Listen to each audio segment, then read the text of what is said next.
Thank you for watching Amir Shakil 5858. I am Amir Budnam. Following are the news which have been reported by American, Canadian, European, Asian, African channels and also reported by news agencies, writers, AFP, AP. I am thankful to all news resources. Now the headlines. Relation between inflation and the Federal Reserve interest rates in America. EPA put tough condition for drinking water cleaning in America. Russia is persecuting Christians in Russian-occupied Ukraine. Mr. Biden said Israel has agreed to certain things in Gaza. Israel and Iran threaten each other verbally. European Union has changed migration laws. Floodwaters are rising in Russian region of Dagestan. Storms and tornadoes in southern U.S. Policemen sentenced in Mississippi. Trump criticized Arizona Supreme Court.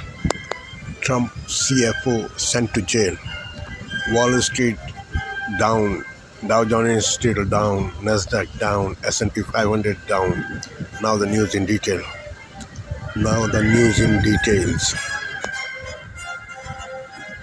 Good evening, I'm Jeff Bennett. Anna Navaz is away. On the News Hour tonight, is inflation under control enough for the Fed to lower interest rates? We'll talk with one key player watching the health of the economy. The Environmental Protection Agency puts strict limits on the amount of so-called forever chemicals in drinking water. And Christian groups face a violent crackdown in Russian-occupied Ukraine. They go to the churches, they shut them down, they frequently torture the pastor, and sometimes they murder believers for their faith.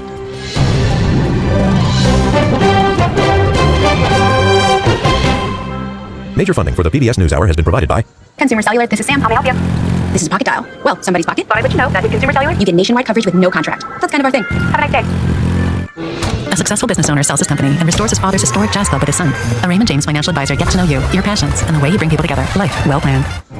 the Judy and Peter Bloom Kovler Foundation, upholding freedom by strengthening democracies at home and abroad. Certified financial planner professionals are proud to support PBS NewsHour. CFP professionals are committed to acting in their clients' best interest. More information at letsmakeaplan.org. The Walton Family Foundation, working for solutions to protect water during climate change so people and nature can thrive together. Supported by the John D. and Catherine T. MacArthur Foundation, committed to building a more just, verdant, and peaceful world. More information at macfound.org. And with the ongoing work of these institutions. This program was made possible by the Corporation for Public Broadcasting and by contributions to your PBS station from viewers like you. Thank you. Welcome to the News Hour. Inflation came in higher than expected last month, raising concerns once again about its persistence. Some experts also worry this rise could either delay or prevent a series of interest rate cuts expected from the Federal Reserve later this year. Last month, the Consumer Price Index climbed 3.5% year over year, pushed up by gas, rent, and car insurance. Neil Kashkari is the president of the Federal Reserve Bank of Minneapolis, and he joins us now. It's great to have you with us. Thank you. It's great to be with you. So Federal Reserve officials initially penciled in at least 3 interest rate cuts by the end of 2024. You've raised the possibility that we potentially shouldn't have as many or any cuts this year. How does this report today affect your thinking on this? Well, it's a little bit concerning. In the second half of last year, we made a lot of progress in bringing inflation down very quickly. Not all the way to our 2% target, but to around the 3% level. And then at the beginning of this year, the first 3 months, some of that progress seems to have stalled. My colleagues and I have all said that we will cut interest rates once we get convinced that inflation is well on its way back down to our 2% target. And we were waiting to see some more data to get that confidence. The recent data doesn't give me that confidence yet. So for me personally, I think we have to wait a while longer to see more progress towards our 2% target. How many cuts do you anticipate and when? Well, in March, I had jotted down that I would expect if inflation continued to fall, that 2 cuts would be appropriate over the course of this year. The longer that inflation just moves sideways and doesn't actually move back down, that would make me say we should pause indefinitely until we see that confidence that inflation is beat. Now, the good news is the job market remains very strong. There's a low unemployment rate, a lot of jobs available, and the overall economy appears to be very healthy and robust. So we're in a good position to take our time to get this data. Well, on that point, is there a risk that the Fed, in keeping rates high to tame inflation, is there a risk that they could essentially slow down the economy? Well, that's what interest rate increases are trying to do. We're trying to tap the brakes on some of the demand in the economy to bring that inflation back down. But we obviously, just as you said, we want to be careful that we don't overdo it and then slow the economy too much or potentially tip the economy into a recession. There was a lot of concern a year ago that the economy would be headed into a recession because we raised interest rates so quickly. The good news is the U.S. economy proved to be remarkably resilient. A lot of Americans came back to work. We had a lot of immigration coming in, filling a lot of important jobs. All of that put a lot of resilience in the economy. So we're in a good position today, but we can't take that for granted. We have to keep our eyes open on both inflation and the labor market. At this point, what is causing inflation to be so entrenched and intractable? Well, there are a bunch of things. I think that there's some changes in consumer behavior. We know that before the pandemic, consumers were saving around 7 or 8% of their earnings. That seems to be lower, at least indefinitely lower right now. People are out there spending their money. If people are spending more and saving less, that's more demand in the economy, and you would expect some more inflationary pressure. We also have some pent-up demand for housing. We've seen sticky housing inflation. After the financial crisis in 2008, we didn't build enough homes to keep up with our population growth. So there's some structural reasons that there's a lot of pressure on homes and on apartment rents, for example. So some of these things are going on. We hope to unwind in the near future. Some of them may be more persistent, and then we just have to take that on board with what we do with interest rates.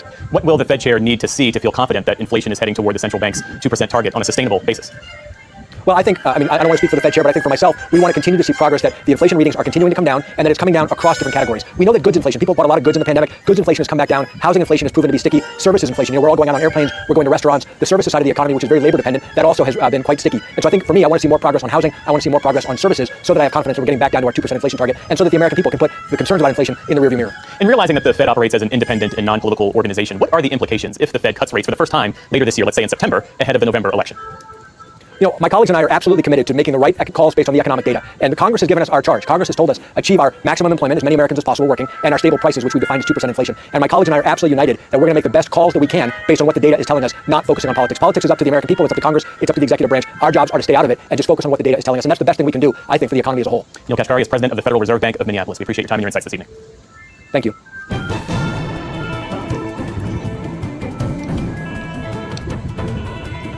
In the day's other news, an Israeli airstrike in Gaza killed 3 sons of Hamas leader Ismail Haniyeh. Israel said the men were militants. Haniyeh accused Israel of acting, quote, in the spirit of revenge. Meantime, President Biden, in a televised interview, called Prime Minister Benjamin Netanyahu's approach to the war a mistake. Speaking at the White House today alongside Japan's Prime Minister, President Biden laid out conditions he expects Netanyahu to fulfill. He agreed to do several things that related to, number one, getting more aid, both food and medicine, into Gaza, and reducing significantly the attempts, the civilian casualties in any action taken in the region. We'll see what he does in terms of meeting the commitments he made to me.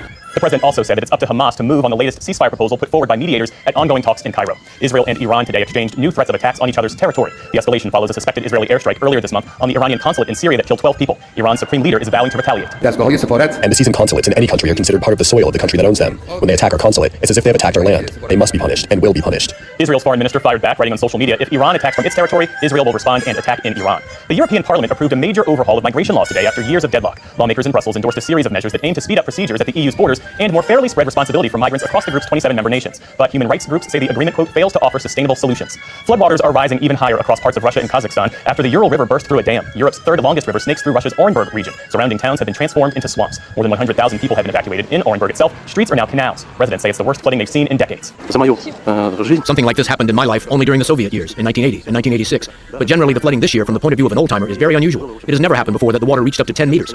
The Kremlin says President Vladimir Putin has been briefed on the situation, though he has no current plans to visit the flood zone. Meantime, spring storms have drenched parts of the southern U.S. Streets flooded in New Orleans, and a tornado was reported outside the city. Emergency workers in Katy, Texas, surveyed the damage from overnight thunderstorms. More rain, hail, and potential tornadoes could come tonight across the Gulf Coast and deep south.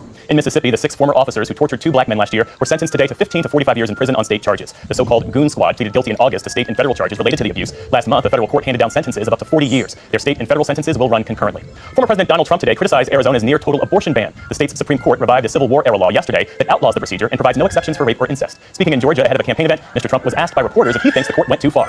Yeah, they did, and it'll be straightened out. And as you know, it's all about states' rights, and it'll be straightened out. And I'm sure that the governor and everybody else are going to bring it back into reason, and that'll be taken care of, I think, very quickly. The Biden campaign has been quick to tie Mr. Trump to the Arizona ruling, with a campaign spokeswoman saying the result was, quote, because Donald Trump overturned Roe v. Wade. Separately, a New York appeals judge has denied Mr. Trump's third attempt to delay the start of his hush money trial, due to begin on Monday. The bid was based on a request to have the judge in the case removed. Mr. Trump has pleaded not guilty to 34 counts of falsifying business records. The Trump Organization's former chief financial officer is heading back to jail for a second time. Alan Weisselberg was sentenced in a Manhattan court today for 5 months for lying under oath during the former president's civil fraud trial. He has admitted to helping Mr. Trump exaggerate his net worth for better loan terms. Weisselberg already served 100 days in jail last year for tax fraud.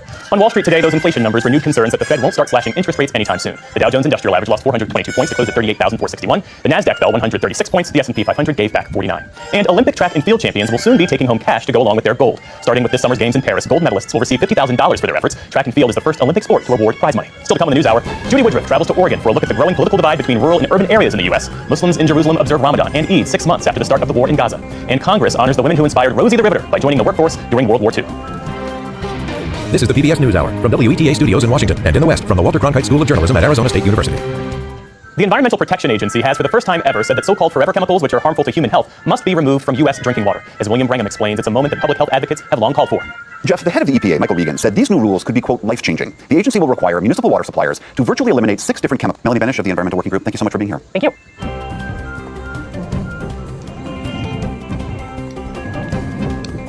Russia first occupied the southern Ukrainian city of Melitopol in early March 2022, and Russian secret services, after persecuting pro-Ukrainian activists, former government officials, and human rights defenders, have since targeted the churches and their pastors and congregants. With support from the Pulitzer Center special correspondent Simon Ostrovsky and videographer Yegor Troyanovsky report from Ukraine. All across Russian-occupied Ukraine, soldiers are shutting down places of worship that don't fit the world Vladimir Putin wants to build. September 11th, 2022. Yeah, it was Sunday, it was a worship service. It's like 20 armed people with masks, military uniform, and they were very cute to do, really. For the PBS NewsHour, I'm Simon Ostrovsky in Kamyshovaca, Ukraine.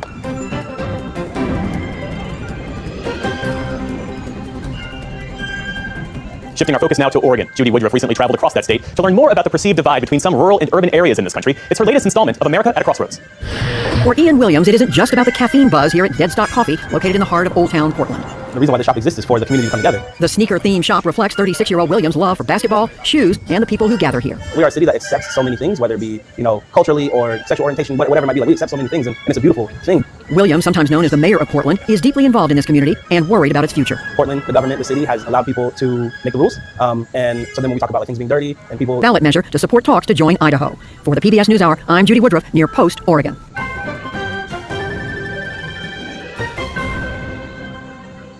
The Muslim holy month of Ramadan has ended, and with it comes celebration, Eid al-Fitr, the holiday of breaking the fast. But in Jerusalem and in the West Bank, the mood is subdued as fellow Palestinians struggle in Gaza with hunger, even starvation, as the war between Israel and Hamas grinds on. Nick Schifrin has this report.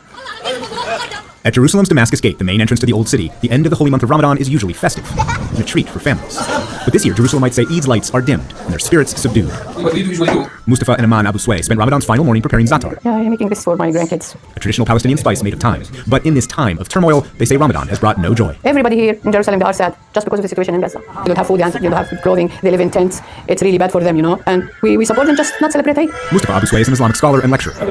He's a member of the prestigious Islamic Waqf Council in Jerusalem and for the past 12 years has worked at the Al-Aqsa Mosque, Islam's third holiest shrine, hosting VIPs. Unfortunately, with all these sad stories coming from the Gaza Strip. City. With the sound of nearby gunfire and a war that is miles away, but also close to home. For the PBS NewsHour, I'm Nick Schifrin.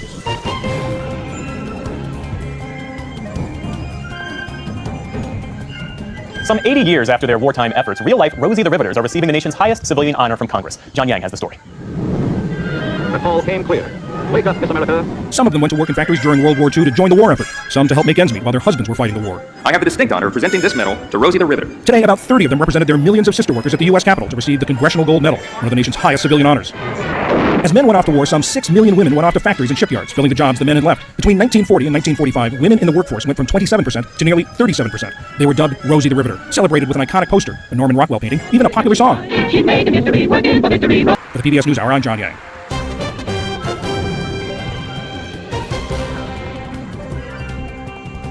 And there is a lot more online, including a look at how some native nations are taking the lead on solutions for climate change. That's at pbs.org/newshour. And join us again here tomorrow night for a look at efforts to develop climate-friendly shipping vessels. And that is the NewsHour for tonight. I'm Jeff Bennett for all of us here at the PBS NewsHour. Thanks for joining us, and have a good evening.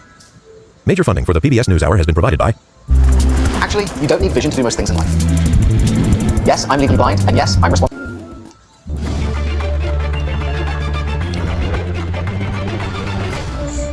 Hamas leader Ismail Haniyeh are killed in an Israeli airstrike coming on Islam's holy day of Eid. But Hamas says the latest deaths won't affect any ceasefire demands. Then the EU Parliament adopts a sweeping asylum overhaul, long in the making. It's designed to cut the length of time for security and asylum procedures, as well as increasing migrant returns from Europe. And South Korea's liberal opposition parties win a landslide victory in parliamentary elections, results which have prompted the country's prime minister to offer his resignation to the president. I'm Joy Miljameen. Welcome to this latest edition of France 24. While Israeli strikes have intensified in Gaza, Wednesday saw personal loss like none other for Hamas leader Ismail Haniyeh. From his exile in Qatar, he learned that 3 of his sons were killed, as well as 4 grandchildren, in the Shati refugee camp of Gaza City. Haniyeh, though, says the deaths of his family members would not alter Hamas's position in the latest truce talks with Israel, which appear to be dragging on. Siobhan Sil is the latest. A humble makeshift grave for the family of the leader of Hamas. 3 sons and several grandchildren of Ismail Haniyeh killed in an Israeli drone strike near Gaza City. Witnesses described a gruesome scene. 3 of them were driving in the car and 3 drone strikes hit. 3 sons of Haniyeh and their children were hit. Their body parts went everywhere. There are even some remains on our house. We find a hand and a leg. Israel says the 3 sons were targeted as Hamas operatives. Haniyeh, who learned of their deaths in Qatar where he lives in exile, accused Israel of acting in the spirit of revenge and murder. He said Israel was delusional if it believed targeting his son would change its position. Israel remains a solution in Gaza. Cabinet Minister Benny Gantz indicated the enemy now is a little threat. From a military point of view, Hamas is defeated. All its fighters are eliminated or in hiding. Its capabilities are crippled. All along, that's been the stated intention of the war. Her final push into the southern city of Rafah, where more than half Gaza's 2 million people have taken refuge. But Gantz added that those plans had not changed, saying the fight against Hamas would take time, as boys who are now in middle school would still fight in the Gaza Strip. The European Parliament has adopted a landmark overhaul of the bloc's asylum and migration rules. It follows a contentious debate where all 10 provisions of the Migration Pact were passed. The latest pact designed to toughen border procedures and force all 27 EU member countries to take action. Monty Francis has the details. Who abstains? Adopted Amendment 16. One by one, members of the European Parliament approved a sweeping new pact on migration that has been years in the making. The vote followed a heated debate and opposition from those on the left who argued the rules were too harsh, and from those on the right who said they didn't go far enough.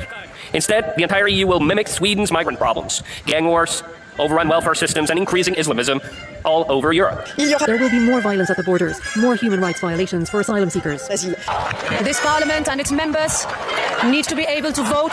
Protesters interrupted the debate to speak out against the legislation, but in the end, all 10 provisions of the Pact on Asylum and Migration passed, ensuring that all 27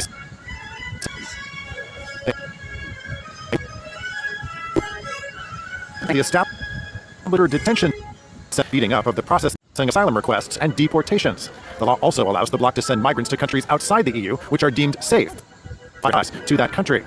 In addition, EU countries are required to take in thousands of asylum seekers from foreign countries, such as Italy and Greece. Not a fortress Europe, but a well-guarded house with more secure external borders and clear rules on who is entitled to enter. More than 100 migrant groups and nonprofits have spoken out against the reform, arguing that the new rules will make it more difficult for refugees to seek protection in Europe. The European Commission will decide in the coming months how the pact will be implemented, with the new rules set to come into effect in 2026. The Russian invasion has meanwhile claimed more casualties in Ukraine, this time in Odessa, where 4 people were killed on Wednesday in a Moscow-led missile strike. Just a few hours earlier, 2 women and a child were also killed in the region of Kharkiv, some 10 kilometers from the Russian border. Here's President Volodymyr Zelensky speaking about those attacks. Today, Russian terrorists again hit our communities with guided bombs, notably in the Kharkiv region. There are casualties, with 3 confirmed deaths, including 1 child. My condolences to all who have lost loved ones. This Russian terror persists day and night at our border and in frontline areas. Following a heavy defeat for the ruling party, South Korean President Yoon Suk-yeol says he has humbly accepted the parliamentary election result. He says he'll now renew his administration. Prime Minister Han Duk-soo, as well as top presidential advisors, have also offered to resign, that's according to local media. And it all follows a landslide win for the opposition Democratic Party in Wednesday's vote. Catherine Clifford tells us more.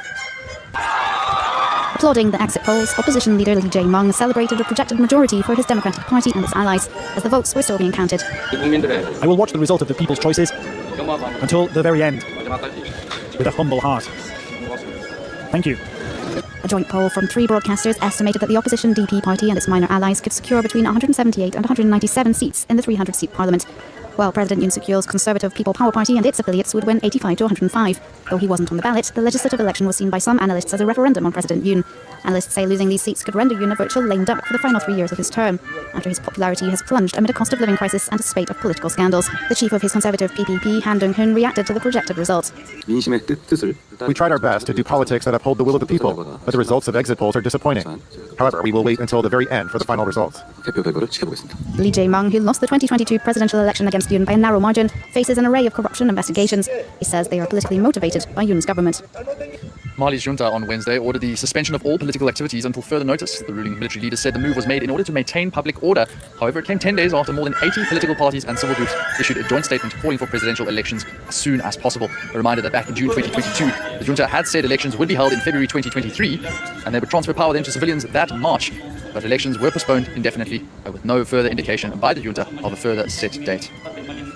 Finally, huge news ahead of the Olympics. World Athletics has announced that it will be paying $50,000 to gold medalists in Paris, and that will make track and field become the first sport to introduce prize money.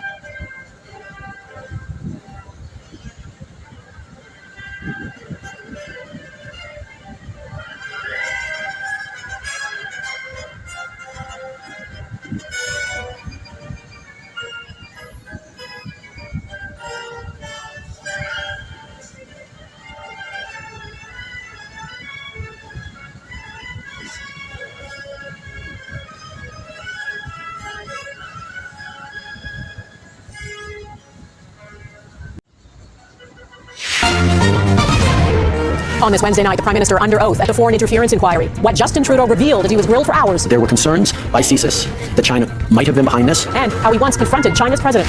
The Quebec Premier's referendum ultimatum if the province doesn't get full control over immigration. Why the opposition says he's bluffing. Israel assassinates members of a Hamas leader's family. Where does this leave the path to peace? And from captivity to surviving and thriving. It's probably the single largest ever rescue of endangered bear cubs. 16 moon bear cubs freed from a life of suffering. Global National with Donna Friesen. Good evening and thanks for joining us. For the first time, Prime Minister Justin Trudeau has testified at the inquiry into foreign meddling in Canadian elections. He has in the past acknowledged foreign interference, especially by the Chinese government, is a serious threat. But ever since Global News and the Globe and Mail broke stories about allegations from sources about foreign meddling, the Prime Minister has faced accusations he did not take that threat seriously enough. The Prime Minister spent several hours on the stand today answering questions about what he knew when. Our chief political correspondent, David Aiken, was listening. It was Russian interference in the 2016 U.S. presidential election that moved Prime Minister Justin Trudeau and his cabinet to begin to take steps in 2017 to secure Canada's elections. But it soon became clear that in the Canadian context, Russia would not be the biggest threat, China would be. China has a very large diaspora of Chinese Canadians who are often the first targets of interference efforts. Indeed, the inquiry has seen multiple top-secret memos from CSIS and other agencies calling China Canada's #1 foreign interference threat. And while security agencies in Canada were working to counter that threat, Trudeau confronted China's President Xi Jinping at a summit in 2022 in Indonesia. I mentioned to him that I needed China to stop interfering in Canadian democratic processes, because that was very much something that people were very concerned about back home at that particular moment. One alleged incident of Chinese interference that has come up time and again at this inquiry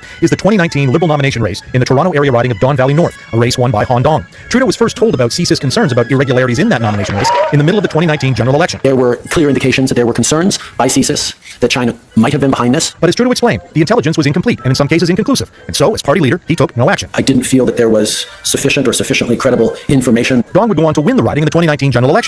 4 years later, Global News and the Globe and Mail first reported on these alleged irregularities in that nomination. Global News also reported that Dong had a telephone conversation with a Chinese diplomat in Canada. Global cited national security sources that said in that call, Dong had suggested the release of the two Michaels, then still in captivity, be delayed. Shortly after those reports, Dong resigned from the Liberal caucus and now sits as an independent MP. Dong subsequently sued Global News and rejects the allegations reported by Global. The PM said he was frustrated by the media stories. There were inconsistencies, there were uncorroborated information in the leaks. There were also things that were flat out wrong. Dong has insisted he always advocated for the early release of the two Michaels, and Dong himself testified at the inquiry that he had not personally seen evidence of Chinese interference. Trudeau testified that he did not take raw intelligence reports on Dong or any other allegations of interference at their face value. Toujours un certain niveau. Critical thought, he said, must be applied to any information collected by our security and intelligence services.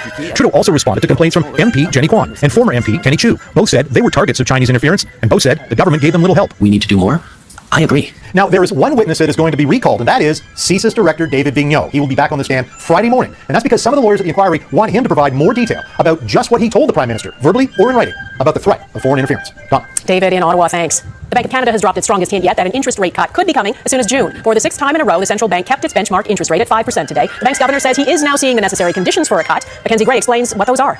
If we lower our policy rate too early or cut too fast, we could jeopardize the progress we've made bringing inflation down. That progress has been substantial. Inflation down from 8.1% to 2.8%. Enough of a drop to finally start talking about rate cuts. Yes, it's within the realm of possibilities. The short answer is we are seeing what we need to see, but we need to see it for longer to be confident that the progress towards price stability will be sustained. Governor Tiff Macklem also seeing wage growth drop and a softening labor market, two key metrics for the bank. Add in a fresh projection that the Canadian economy will stay out of a recession, and all signs point to cuts. It is very important for the Bank of Canada to cut at the next opportunity, which will be in June. And that likely just won't be in June. Many senior economists believe multiple rate cuts will happen this year, but how far and how fast the central bank goes is still unclear. As they attempt to mitigate risks, including reigniting the housing market, which they said today could see sharp price increases. That increase could be more than we anticipate, and if that were to happen, that could put sort of pressure on overall inflation. One thing Tiff Macklem couldn't assess, the impact of the upcoming federal budget, Donna, but he has said before that current government spending levels aren't helping the fight against inflation. Okay, Mackenzie, thanks. In the U.S., expectations of a potential interest rate cut are in doubt because inflation there remains stubbornly high. Consumer price growth accelerated to 3.5% in March, the third straight month of growth in the U.S. Just like in Canada, the U.S. Federal Reserve has a 2% target for inflation, and if it needs to keep lending rates high, that puts pressure on Canada to do the same. The American president has again sharply criticized Israel's prime minister over his military strategy in Gaza and for failing to allow enough aid into Gaza. It is not making any meaningful difference on the ground, and hopes for a ceasefire deal between Israel and Hamas were dealt another blow after Israel confirmed it has killed 3 sons and 4 grandchildren of the political leader of Hamas. As Jackson Prosco reports, on a day meant for celebrations, Gazans marked the end of Ramadan in the crushing grip of war. In the ruins of a mosque in Rafah, the faithful held prayers for Eid, marking the end of the Muslim holy month of Ramadan. This is the Eid of destruction, not the Eid of joy, says this refugee. Despite hopes the month would usher in a ceasefire, there is only a stalemate, with Israel launching a new wave of airstrikes in Gaza, killing 3 sons and 3 grandchildren of the leader of Hamas. While Hamas has reportedly notified Israel that they are unable to track down 40 living hostages needed for a deal. The President of the United States. In Washington, U.S. President Joe Biden urged both sides to find a solution immediately. They need to move on the proposal that's been made, and as I said, we'll get these hostages home where they belong, but also bring back a 6-week ceasefire that we need now. Biden's words have so far not been backed by action, despite his increasingly direct criticism of Israeli Prime Minister Benjamin Netanyahu. I think what he's doing is a mistake. After the Israeli strike that killed 7 aid workers, Biden called on his close ally to do everything it can to improve the humanitarian situation in Gaza. Though supplies are moving in more quickly, the United Nations says it's far below the amount needed for humanitarian needs. There's no excuse to not provide for the medical and the food needs of those people. They should be done now. Yet Israel is reportedly pushing ahead with a planned offensive in Rafah. The U.S. has not put any conditions on military aid as it warns about what comes next, believing Iran or its proxies are on the verge of launching an attack on Israeli soil. deepening American resolve to back its ally. Jackson Prosco, Global News, Washington. In Quebec, the opposition is accusing the Premier of bluffing on a threat to hold a referendum on immigration. Yesterday, Premier François Legault said he would consider holding a vote on immigration if Prime Minister Justin Trudeau does not cut the number of immigrants coming to Quebec. The leader of the Parti Québécois claims Legault has no intention of following through.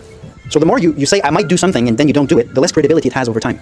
Premier Legault said that in the last 8 years, more than 500,000 asylum seekers, temporary foreign workers, and international students have arrived in Quebec, and that, he says, is straining social services and putting the French language at risk. He and the Prime Minister are set to meet on June 30th. Legault wants the number of immigrants coming into the province reduced, or for Quebec to be given more power over immigration.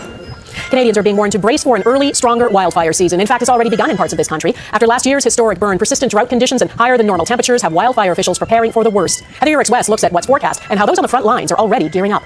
As a new class of wildland firefighter recruits complete their training in Alberta, the fire risk is already at hand. Even in early April, conditions near Hinton, west of Edmonton, are incredibly dry. There's been below average snow levels throughout the winter, and that impacts how we're going into the season, but we're also dealing with drought conditions from several years that have accumulated. National forecasters warn this year's wildfire season could begin early. Already the risk is elevated in parts of north central Alberta and southern Ontario and Quebec. By May, that risk expands right across the prairies and into interior BC, with June and the late summer months seeing the highest risk along BC's south coast. What is clear is that wildfires will represent a significant challenge for Canada into the future as the impacts of climate change continue to intensify. As part of Budget 2024, the federal government says it will double the tax credit to support volunteer firefighters. It's also increasing support for Indigenous communities disproportionately impacted by wildfires and evacuation orders. This year, all 48 First Nations in Alberta will have a funded emergency management coordinator position. This dedicated person will help them coordinate their work to prepare for and to face wildfires. Last season, more than 3,700 members of the Little Red River Cree Nation in northern Alberta were evacuated several times as the Pasqua fire destroyed more than 100 homes. While additional funding is welcome, the community's chief says it's not enough. A lot of communities, either towns and hamlets, have opportunities to fight the fires. If by chance that fire was to roll into towns, into the hamlets, a lot of First Nation communities don't, especially ours. A critical need with fire season now well underway. Heather Urix West, Global News, Calgary. Russians are scrambling to help more than 100,000 people displaced by flooding. The rapid spring snowmelt caused several major rivers to overflow, including Europe's third longest. The Ural River burst through a dam over the weekend. Rising floodwater is now topped 10 meters in some places and forced residents to pitch tents on their rooftops. Evacuation points have been set up for those arriving by inflatable boat, many fleeing with their pets and just a few belongings. A federal emergency has been declared. This is the worst flooding in Russia in about 70 years. And the deluge extends down to northern Kazakhstan. More than 97,000 people there have been forced to leave their swamp neighborhoods. Residents are racing to shore up dikes and reinforce embankments. The ballooning scrutiny of Boeing coming up. New safety concerns raised by a whistleblower.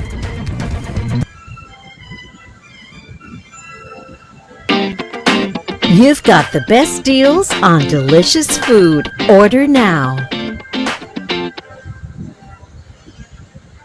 Former U.S. President Donald Trump says Arizona has gone too far after the state's top court upheld a near total abortion ban dating back to 1864. Yeah, they did, and that'll be straightened out. And as you know, it's all about states' rights, that'll be straightened out. And I'm sure that the governor and everybody else are going to bring it back into reason, and that'll be taken care of, I think, very quickly. But Trump also took credit for the U.S. Supreme Court ruling in 2022 that overturned Roe v. Wade, the landmark decision that protected abortion access across the U.S. for nearly 50 years. The Arizona Supreme Court ruling on Tuesday clears the way for enforcement of an old law that makes abortion punishable by 2 to 5 years in prison, except when a mother's life is at risk. The U.S. Federal Aviation Administration says it is now investigating new safety allegations about Boeing 787 and 777 wide-body planes after a whistleblower raised concerns that after years in operation, the aircraft could potentially break apart mid-flight. The longtime Boeing engineer is accusing Boeing of taking shortcuts in the construction of the jet, saying sections of fuselages were improperly fastened together and could weaken over time. His concerns, first reported by the New York Times, come after a series of dangerous mid-air mishaps involving Boeing planes in recent months. The company calls the allegations inaccurate, saying they do not represent the comprehensive work Boeing has done to ensure the quality and long-term safety of the aircraft. Ahead, what's stalling Canada's drive to expand its EV battery industry?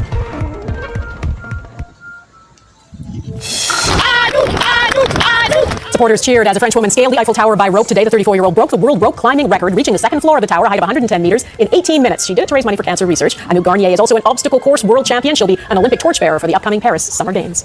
As electric vehicles grow in popularity, there's an opportunity for Canada to access untapped resources. Lithium is a crucial part of the EV industry, and there are huge deposits in this country, but there are major challenges on the road to mining it for batteries. Mike Trollet reports on the drive towards a self-sufficient EV battery supply. Lithium. The buzzword in mining was hard to miss at a recent convention. Everywhere you looked, lithium, the key component in electric vehicle batteries.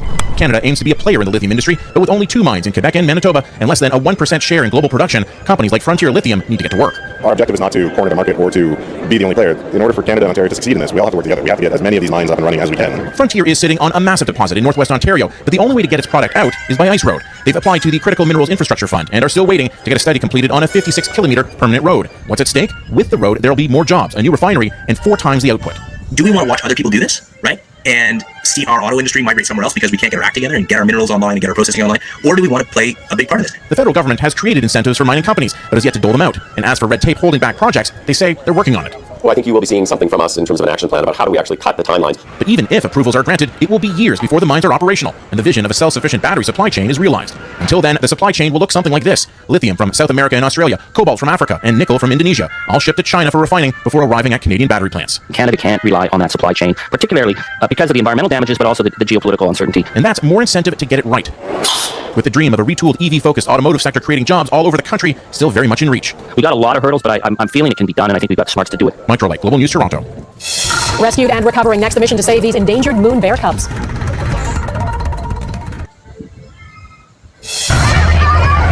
It was quite the sight in northern Brazil. Crowds of researchers and students gathered to watch the release of endangered sea turtles. 15,000 hatchlings scurried across the sand and into the mouth of the Amazon River on Tuesday. Green sea turtles are endemic to the region, and since 1981, Brazil's Biodiversity and Conservation Program has helped release 179,000 of them. More than a dozen Asiatic black bear cubs are recovering after what conservation officials are calling an historic rescue in Southeast Asia. Known as moon bears, they're often farmed to extract their bile for traditional Chinese medicine. Neetu Garcha reports on the rescue and how it's shining a light on an inhumane practice that's plagued the region for decades. Behind the tiny footsteps of these moon bear cubs in Laos and their innocent play is a grim experience of exploitation and cruelty. Rescued from illegal wildlife traders, they're finding solace in the wildlife conservation charity Free the Bears. Extremely young, seemingly purchased illegally from hunters across northern Laos. Late last month, they were discovered in a police raid. Officers found 17 bear cubs, one dead, in a house suspected to be the site of an illegal wildlife trade operation. Most likely to try and establish a bear bar farm. Free the Bear CEO Matt Hunt described it as one of the largest ever rescues of endangered bear cubs worldwide. He says these cubs face a daunting future. Hand-raised by people, they'll likely require lifelong care within the sanctuary walls. We've been working with the Lao government for over 20 years, trying to ensure that bear bar farming isn't allowed to become established here. Across Asia, thousands of animals are caged and mutilated to extract their bile for use in costly traditional medicine. These cubs serve as a beacon of resilience, inspiring us all to protect our wildlife. Neetu Garcha, Global News, Vancouver.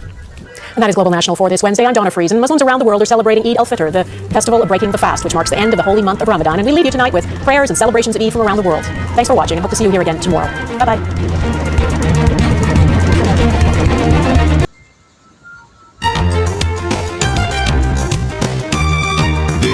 Is Asia Now. A very good morning. It's 11 a.m. in Singapore and Hong Kong, 8:30 in New Delhi, and 10 o'clock in Jakarta. I'm Milakya Silverati. Your headlines this hour. A setback for South Korean President Yoon Suk-yeol after his party was trounced by the opposition in parliamentary elections and failed to win back a majority. The local media say the Prime Minister and senior aides are offering to resign. Japan and US pledge to strengthen defense security cooperation after leaders of both nations meet at the White House. They're looking to establish a joint command structure between both nations' militaries. And Philippines President Ferdinand Marcos Jr. looks to ink trade agreements and investments with the US and Japan ahead of today's trilateral summit. The reports say he's looking at a slew of sectors, including energy and digital infrastructure. Well, the aftermath has started in South Korea's parliamentary election even before official results are announced. President Yoon Suk-yeol is vowing to reform state affairs over the anticipated defeat of his People Power Party. The party's leader has resigned, while Yonhap News reports that the Prime Minister and senior presidential aides are offering to step down. This as the main opposition Democrats are poised to score a landslide win to keep the grip on the majority. President Yoon says he will humbly honor the will of the people and do his best to stabilize the economy and livelihoods. The PPP's leader, Hang Dong-hoon, and his party members were seen all looking glum as exit poll results were coming in, and questions mounted over his future. He has now apologized to the people for what he says was failing to be chosen, and he wants to take full responsibility for the results and step down. With almost all ballots counted for seats that are directly elected, Yonhap reports Democrats have won 161 and the ruling People Power Party trails at 90. The numbers will bump a little with additional seats allocated based on proportion of votes secured. But Yonhap says it is not expected to elevate DP to the 200 needed for supermajority. While the party is projected to fall short with a total of 176 seats, a supermajority would give powers to override vetoes, amend the constitution, and impeach the president. Lim Yong-suk shared with us why the results panned out the way they did for President Yoon, with South Korea's liberal opposition party set to score a landslide victory.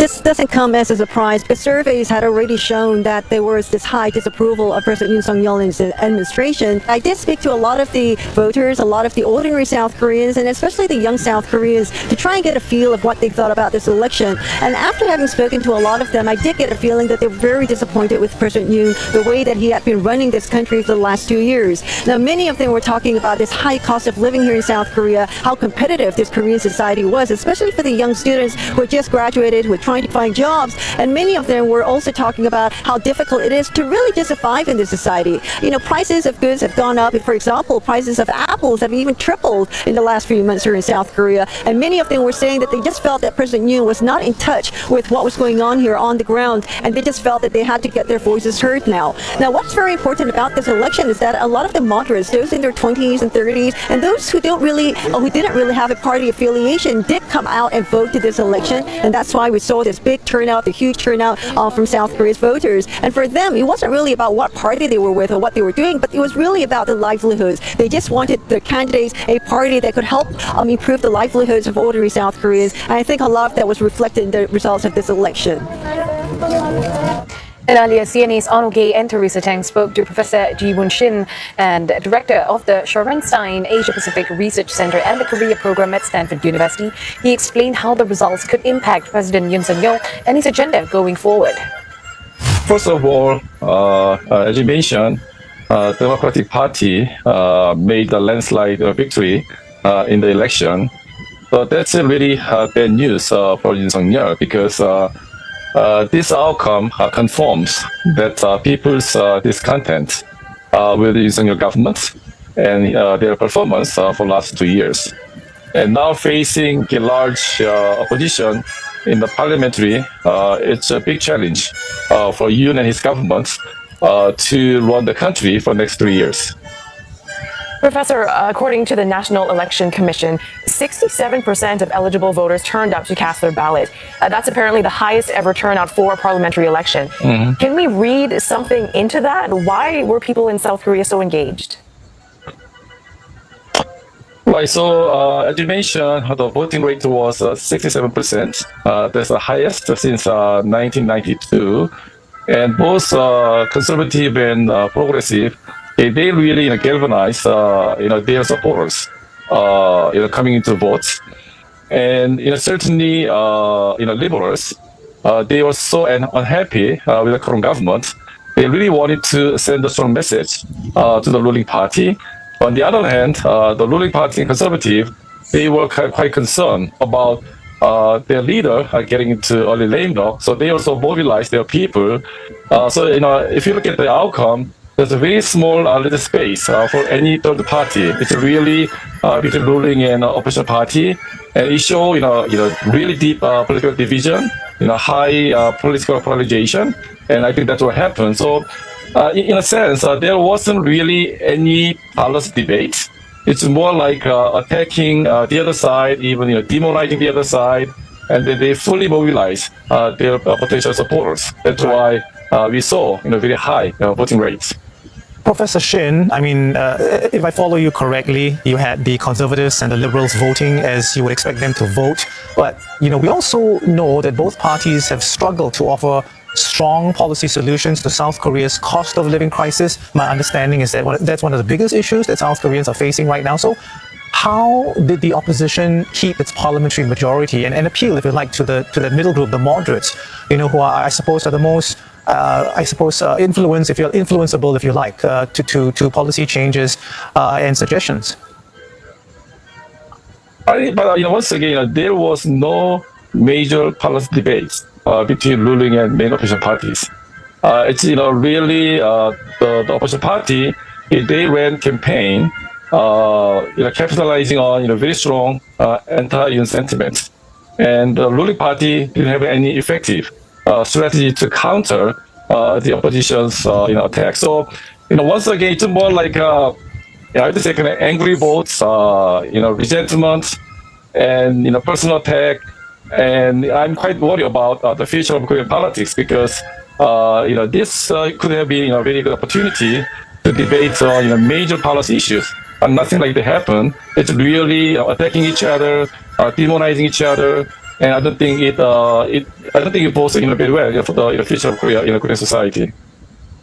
Well, President Joe Biden and Prime Minister Fumio Kishida unveiled the biggest ever upgrade in U.S.-Japan defense ties after a meeting at the White House. Mr. Biden said their relations were unbreakable and that the agreement set a new benchmark for our military cooperation. Both leaders announced a slew of new agreements, including the establishment of a joint command structure between both nations' militaries. Well, the meeting reportedly lasted close to 2 hours and largely focused on defense matters in the Indo-Pacific. The concerns are growing over China's expanding military and economic presence in the region. The Japanese premier said he and Mr. Biden agreed to cooperate when responding to challenges concerning China. And Mr. Biden, meantime, reiterated that the U.S.-Japan alliance is purely defensive in nature and not directed at any nation. The things we discussed today improve our cooperation and are purely about defense and readiness. It's not aimed at any one nation or a threat to the region, and it doesn't have anything to do with conflict. 中国と対話、これは継続していく。共通の課題については協力をしていく。こうしたことの重要性も確認した。こうした会談でありました。引き続き同盟国たる中国と同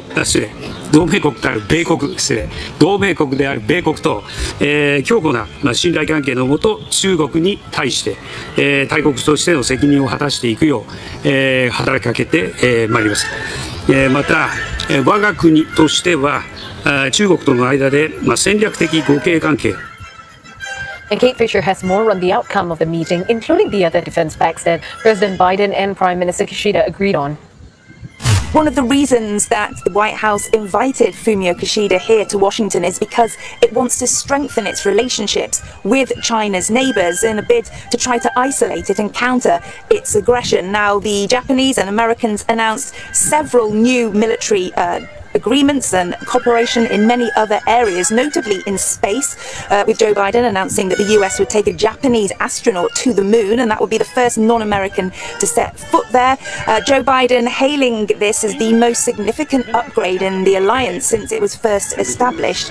He also talked about how the two countries' militaries will cooperate with a joint command structure, and that together with Australia they would develop a new air missile defense network. Overall, they hammered out around 70 agreements on ways they could cooperate in defense, including moves to upgrade the US military command structure in Japan to make it easier to work with Japanese forces should there be a crisis, and also looking at the future of Japan's involvement with AUKUS. That's, of course, the trilateral security pact between the US, UK and Australia. Let's hear what President Biden had to say. I'm also pleased to announce that for the first time, Japan and the United States and Australia will create a network system of air, missile, and defense architecture. We're also looking forward to standing up a trilateral military exercise with Japan and the United Kingdom. And our AUKUS defense partnership with Australia and the United Kingdom is exploring how Japan can join our work in the second pillar, which focuses on advanced capabilities, including AI, autonomous systems. Of course, all of this is about strengthening security in the Indo-Pacific to counter China. And to that end, Kishida and Biden will be meeting Philippine President Ferdinand Marcos Jr. tomorrow here in Washington. And it will be the first time that a trilateral meeting between those countries' three leaders has taken place. We understand that security and freedom of navigation in the South China Sea will be on the agenda, but also so will boosting economic ties. Under Marcos, the Philippines has deepened its military ties with both the US and Japan as its maritime run-ins with China in the South China Sea have escalated, so it really is top of its agenda. And ahead of today's trilateral summit, Philippines' ambassador to Washington says the Southeast Asian country is eyeing trade agreements and investments from the US and Japan. Well, the investments would cover a range of different sectors, including energy and digital infrastructure. Reuters puts the investment figure at $100 billion over the next 5 to 10 years. And these investments coming after two prominent US senators introduced a bipartisan bill to provide Manila with an additional $2.5 billion to boost its defenses against China. And the Philippines, a long-term ally of the US, expect an agreement on security and navigation in the South China Sea to be included in discussions. Well, the administration under President Ferdinand Marcos Jr. has deepened military ties with both Washington and Tokyo as maritime run-ins with China in the South China Sea have escalated in recent months. And your Asia Business Update is coming up next. China's latest consumer prices underscore the deflationary pressures that remain a key threat to the economy's recovery. And the ADB says the road is set to be bumpy for a while as it forecasts a slowdown in Asia's largest economy, but it paints a broadly positive picture for the rest of developing Asia. The full report next.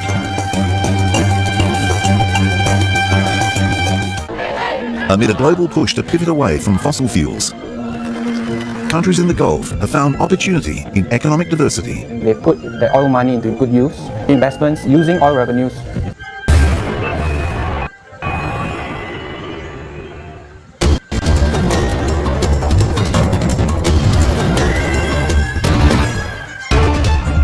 A hospital in Kenya says it has laid off striking doctors as medical workers continue demand for better pay. Former South African President Jacob Zuma is free to run in May's general election after an electoral court overturned Tuesday a ban on his candidacy. The Kenyatta University Referral Hospital said new doctors had been hired in place of those striking. Doctors in Kenya went on a nationwide strike in mid-March demanding better pay and working conditions. President William Ruto on Sunday broke his silence over the strike, saying there was no money to pay striking doctors.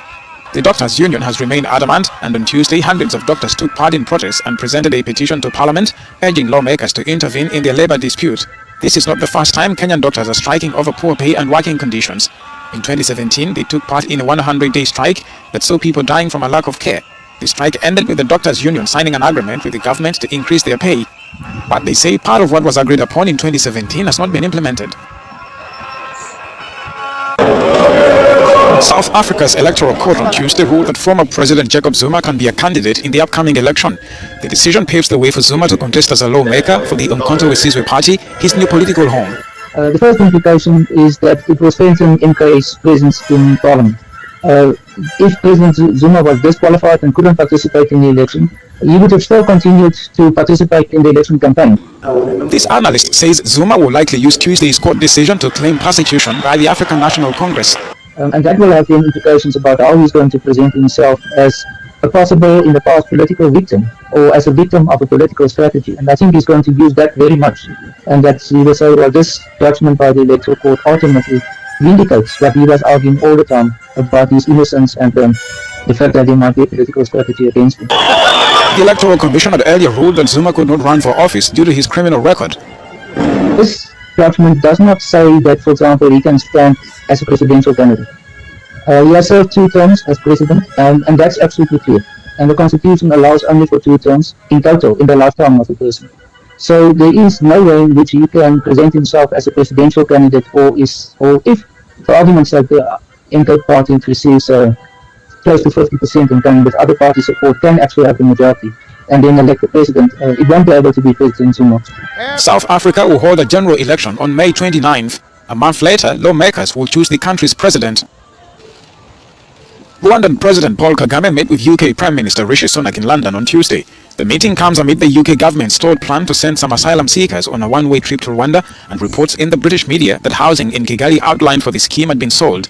London and Kigali signed a deal almost 2 years ago that would see migrants who cross the English Channel illegally sent to the East African country, where they would remain permanently. No deportation flights have taken off yet. The agreement has faced multiple legal challenges and a back-and-forth tussle in the British Parliament. For accepting to receive deportees, Kigali has so far pocketed some $300 million from London. Critics of the plan say Rwanda is not safe for deportees. The United Nations Security Council on Monday referred the application of the observer state of Palestine for full membership to the specialized committee set up to vet new members. Palestine's application was first made in 2011. I shall refer to the Committee of Admissions of new members the request that renewed consideration be given to the application of the observer state of Palestine during the month of April 2024. As I hear no objection, it is so decided. Palestine is a non-member observer state of the UN, the same status as held by the Holy See. After decades of failed on and off peace talks and wars, Palestinians hope the two-state solution in the Israeli-Palestinian conflict will materialize.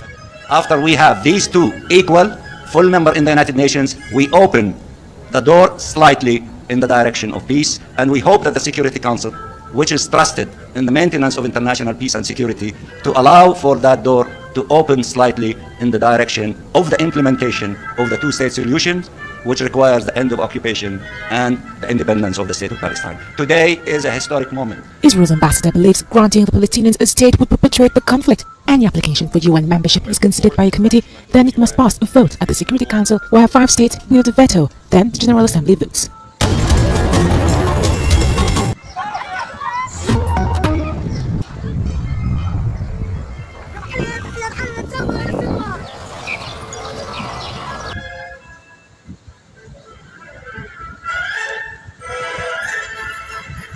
Thank you for watching and privilege of your time. This is Amir Shakil 5858. I am Amir Woodman. Have a good life.